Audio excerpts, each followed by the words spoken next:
जय दुर्गे पौराणिक समाधान चैनल में आपका स्वागत है। आज हम कार्तिक मास महात्म कथा अध्याय 25 का पाठ करेंगे। तो आइए शुरू करते हैं कार्तिक मास महात्म कथा अध्याय 25 का पाठ।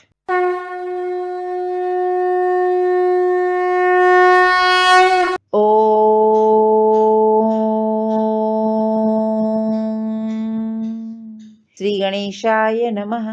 मधुसूदन भगवान की जय। कार्तिक मास महात्म कथा अध्याय 25।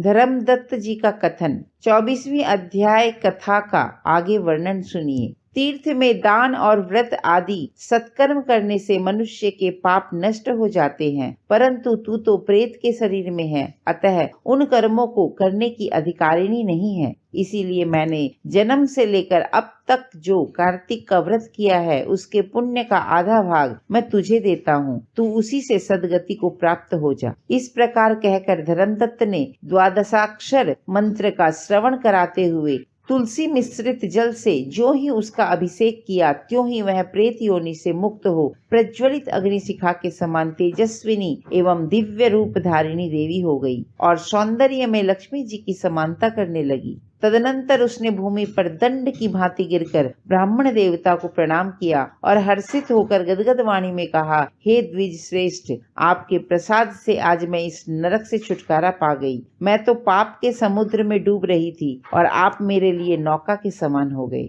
वह इस प्रकार ब्राह्मण से कह रही थी कि आकाश से एक दिव्य विमान उतरता दिखाई दिया। वह अत्यंत प्रकाशमान एवं विष्णु रूपधारी पार्षदों से युक्त था। विमान के द्वार पर खड़े हुए पुण्यशील और सुशील ने उस देवी को उठाकर श्रेष्ठ विमान पर चढ़ा लिया। तब धर्मदत्त ने बड़े आश्चर्य के साथ उस विमान को देखा और विष्णु रूपधारी पार्षदों को देखकर साष्टांग प्रणाम किया। पुण्यशील और सुशील ने प्रणाम करने वाले ब्राह्मण को उठाया और उसकी सराहना करते हुए कहा, हे द्विज श्रेष्ठ, तुम्हें साधुवाद है, क्योंकि तुम सदैव भगवान विष्णु के भजन में तत्पर रहते हो, दीनों पर दया करते हो, सर्वज्ञ हो तथा भगवान विष्णु के व्रत का पालन करते हो। तुमने बचपन से लेकर अब तक जो कार्तिक व्रत का अनुष्ठान किया है उसके आधे भाग का दान देने से तुम्हें दूना पुण्य प्राप्त हुआ है और सैकड़ों जन्मों के पाप नष्ट हो गए हैं। अब यह वैकुंठ धाम में ले जाई जा रही है। तुम भी इस जन्म के अंत में अपनी दोनों स्त्रियों के साथ भगवान विष्णु के वैकुंठ धाम में जाओगे और मुक्ति प्राप्त करोगे।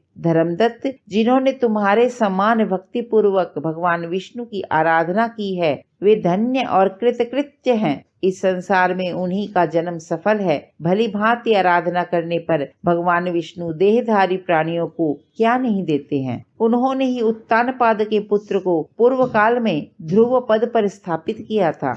उनके नामों का स्मरण करने मात्र से समस्त जीव सदगति को प्राप्त होते हैं। पूर्व काल में ग्राहग्रस्त गजराज उन्हीं के नामों का स्मरण करने से मुक्त हुआ था। तुमने जन्म से लेकर जो भगवान विष्णु को संतुष्ट करने वाले कार्तिक व्रत का अनुष्ठान किया है, उससे बढ़कर न यज्ञ है, न दान और न ही तीर्थ है। विप्रवर, तुम धन्य हो, क्योंकि तुमने जगत गुरु भगवान विष्णु को प्रसन्न करने वाला कार्तिक व्रत किया है, जिसके आधे भाग के फल को पाकर यह स्त्री हमारे साथ भगवान लोक में जा रही है। कार्तिक मास महात्म कथा अध्याय 25 संपूर्ण हुआ। बोलो जय ऋषिकेश भगवान की जय।